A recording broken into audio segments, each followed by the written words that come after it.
Rozana Radi ka zbuluar se është detyruar të tërhiqet nga publikimi një këngë për shkak të problemeve me të drejtat e autorësisë.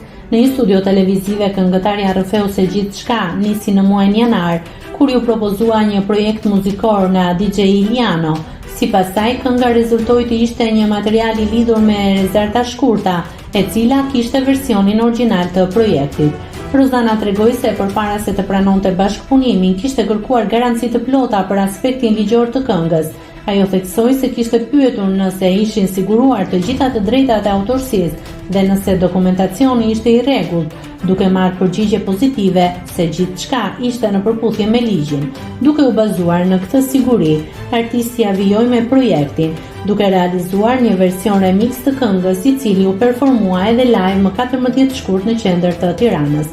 Performanca u prit mirë nga publiku dhe dukej se projekti ishte gati për të publikuar edhe në format videoklipi. Megjithatë, gjatë përgatitjeve për publikimin final, Rozana u përball me një realitet të papritur.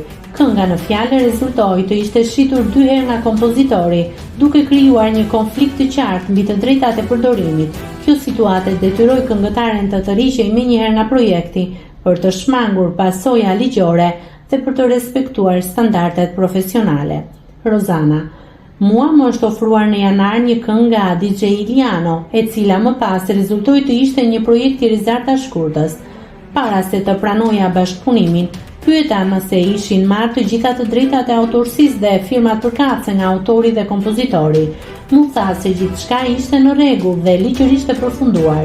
Duke qenë se Rezarta kishte versionin origjinal, ne realizuam një version remix, cilin e performova më 14 shkurt në qendër të Tiranës, u shpreh Rozana.